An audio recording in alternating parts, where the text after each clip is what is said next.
Donald Trump and Karolien Leavitt absolutely erupted after a classified leak from the Pentagon blew up their entire Iran narrative. The airstrike success they wouldn't shut up about? Exposed. And now, they're in full meltdown mode. Let's start with Trump, already mid-rant, bragging about B-2 bombers like he personally flew one into Iran. Iran will never rebuild its nuclear. From there? Absolutely not.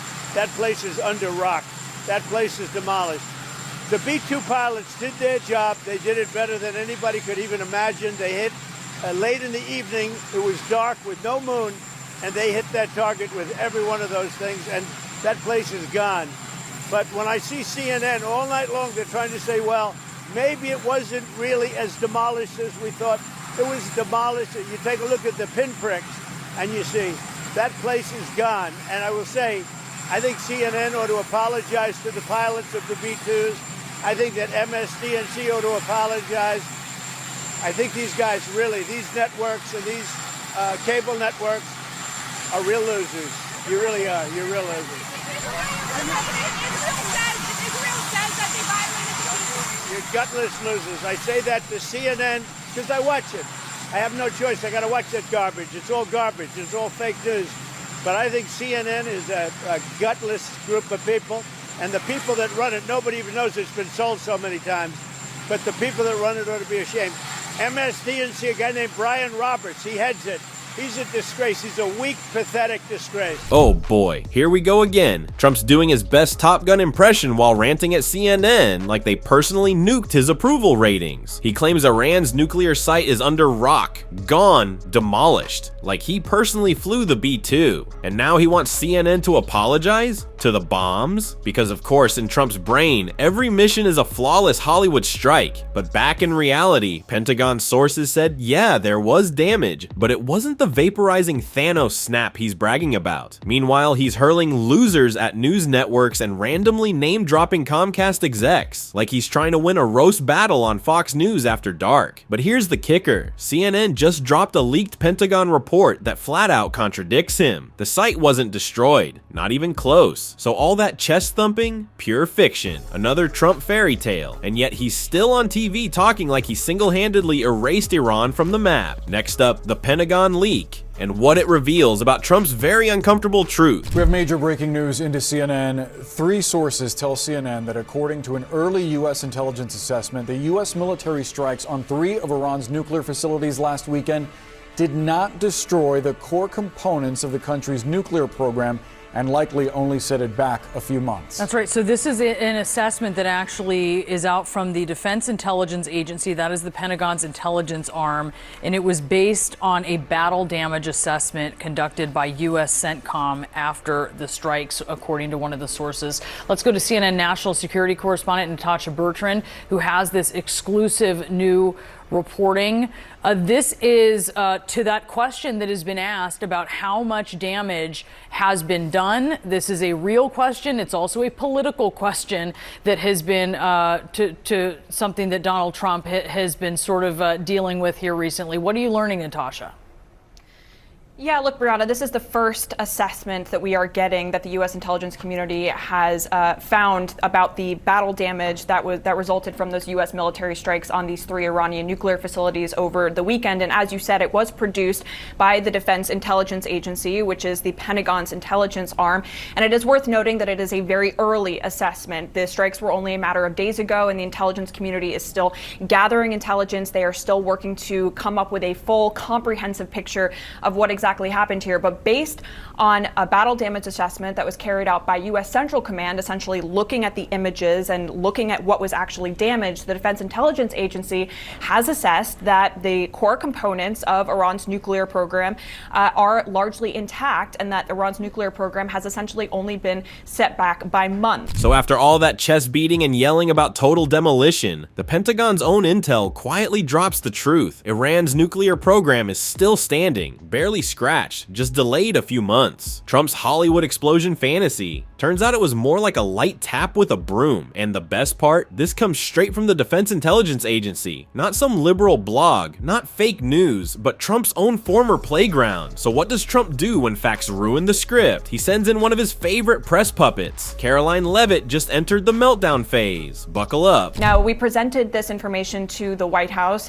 for comment, and White House Press Secretary Karolien Leavitt, she did acknowledge the existence of this assessment, but she said in a statement that the administration disagrees with it. She said, quote, "This alleged assessment is flat out wrong and was classified as top secret, but was still leaked to CNN by an anonymous low-level loser in the intelligence community. The leaking of this alleged assessment is a clear attempt to demean President Trump and discredit the brave fighter pilots who conducted a perfectly executed mission to obliterate Iran's nuclear program. Everyone knows what happens when you drop 14 30,000-pound bombs perfectly on their targets, total obliteration." Now, it is worth noting here that there has been dissent, I should say, within the intelligence community, within the defense community about just how much of an impact these massive bunker buster bombs would actually have on Iran's nuclear facilities. It was far from certain, given that these bombs had never been tested in an actual combat scenario, whether they would actually penetrate those very, very deep underground tunnels that lie underneath these nuclear facilities. And what we are told is that as of now, this Defense Intelligence Agency assessment, it does conclude at this point, again, it is still very early, that those underground facilities, including the centrifuges, including the highly enriched uranium that everyone has been talking so much about, those are largely intact. And there it is. Karolien Leavitt doing Olympic level spin for Trump claims the Pentagon's intel is just some low-level loser's hit job, because when reality doesn't fit the narrative, Team Trump calls it fake and blames the messenger. She's out here talking about total obliteration like it's a Call of Duty highlight reel. 14 bunker busters perfectly placed? Please. Experts say those deep underground sites were barely scratched. The bombs might as well have been confetti. And now, even Trump's favorite hype man, Pete Hegseth, can't hold it together. He's about to melt down. Now, of course, this does stand at odds with what President Donald Trump and Secretary of Defense Pete Hegseth have been saying in recent days about the impact of these U.S. military strikes. Of course, President Trump said it was totally obliterated, and Secretary Hegseth did as well. And he actually also provided CNN with a statement. And he said that, quote, "Based on everything we have seen, and I've seen it all, our bombing campaign obliterated Iran's ability to create nuclear weapons. Our massive bombs hit exactly the right spot at each target and worked perfectly. The impact of those bombs is buried under a mountain of rubble in Iran. So anyone who says the bombs were not devastating is just trying to undermine the president and the successful mission." Now, our sources did emphasize here that there was severe damage that was done largely to the above ground structures at these nuclear sites. And so there was damage done, of course, by these massive bombs. But the core components of the nuclear program, we are told, they are largely intact, and it only set the program back by a matter of months. Boris, Brianna. So Trump says the strikes were a total obliteration. Pete Hegseth, same script, same swagger. He even told CNN the bombs hit perfectly and buried Iran's nuclear program under a mountain of rubble. Bold words for a guy who's clearly never seen a Pentagon report in his life, because the real assessment, yeah, the above ground buildings took a beating, but the actual nuclear infrastructure, the underground stuff that matters, still there, still working, set back by months, not years. That's not victory. That's a delay. And Karolien Leavitt, she's having a full-blown meltdown, blaming anonymous losers for leaking the truth, not denying the facts, just furious they escaped the Trump media bubble. But here's the kicker. It's not just the public Trump's trying to fool. He's been actively hiding these intelligence reports from Congress, especially Democrats. Why? Because if they saw the truth, they'd call this exactly what it looks like, another reckless Trump stunt dressed up as foreign policy. And now, Congresswoman Yasmin Ansari steps in, and she's not holding back. Congresswoman, thank you so much for being with us. Your district does have one of the largest Iranian-American populations in the country. So when that briefing does finally take place, what are the key questions you'd like answered? Well, first of all, thank you so much for having me. There are so many questions I have been looking forward to asking this administration, including, first and foremost, what was the intelligence that showed us the urgency of actually taking military action against Iran? I'm also extremely concerned that the president decided to unilaterally and illegally make this decision without not only getting authorization from Congress, but not briefing Congress. And I think the fact that they canceled this briefing today just goes to show how chaotic this administration administration really is. I don't think there's agreement within senior level officials. We've seen over the last couple of days that they have completely contradicted one another in terms of what the purpose of any of this was, with the president himself tweeting about regime change just 2 days ago, to then saying there's a ceasefire, to Tulsi Gabbard saying the intelligence isn't there, then saying the intelligence is there. So they want to make it easier to lie to the American public, and that is unacceptable. Congresswoman Yasmin Ansari just nailed it, calling out the Trump administration for acting like they're running a war room on impulse and vibes. No briefing to Congress, no shared intel, no real plan. Just Trump tweeting about regime change 1 minute, then pretending it's all over the next. And now they're dodging the very briefing meant to explain it all. That's not strategy, that's panic. Ansari's right, this isn't just sloppy, it's dangerous. And it's all designed to keep the truth buried, not just in Iran, but right here at home. Now here's where it gets really interesting. As we wait for those answers, what do you know about right now the situation inside Iran? For example, are there still Americans who want to get out? And if so, is help available to them? There is not only very little information about the Americans who are inside of Iran, which I'm sure there are, but also very little help in getting out. We know many flights were canceled over the course of a couple of days. The biggest issue that I'm concerned about when it comes to the Iranian people who vastly and vehemently oppose their regime, as we already are hearing reports about how the regime is cracking down even further on the civilian population, using what just happened as a reason to imprison even more people, accusing them of being spies.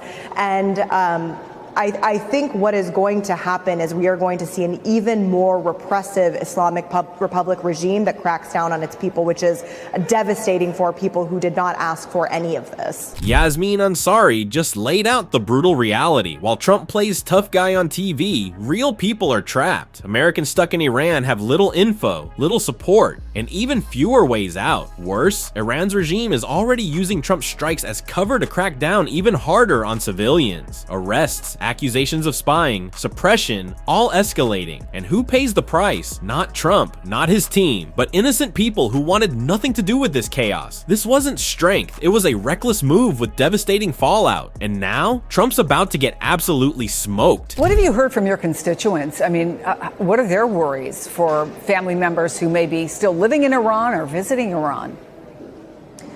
I represent an extremely diverse district, a district that's heavily impacted by ICE and Trump's mass deportation policies. Largely speaking, I can tell you that my constituents were extremely opposed to the U.S. militarily taking action and to the potential of another endless war for the United States. My constituents can't even afford housing or health care or their utility bills. So the idea of tax dollars being spent on this was egregious. When I've talked to Iranian Americans, not only in Arizona or across the country, they were very concerned about the way that Donald Trump conducted himself in all of this. Remember, just last week, he used social media to ask a city of 10 million people in Iran to evacuate. This is a massive metropolitan city where people have nowhere to go. So there are just so many concerns here, from the chaoticness and recklessness of the way this president handles foreign policy to the fact that he's not even carrying out the foreign policy priorities of the American people or carrying out his own promises, which was to not get the United States involved in any new wars. Yasmin Ansari just summed up what millions of Americans, especially immigrants, are screaming at their TVs. Trump's foreign policy isn't just reckless, it's offensive. Her constituents are struggling to pay rent, keep the lights on, and get basic health care. And yet Trump's out here throwing tax dollars at airstrikes like it's some kind of fireworks show. And the cherry on top, he literally told a city of 10 million in Iran to evacuate via social media. Like it's a snow day announcement. Where exactly were they supposed to go, Don? This isn't leadership, it's chaos. It's performative. And it's exactly the kind of stunt that puts lives in danger, both abroad and at home. Ansari's right. The people didn't want this. Trump promised no new wars, and yet here we are. Billions spent, zero strategy, and more instability than ever. And just wait, because what Trump does next, it's even more unbelievable.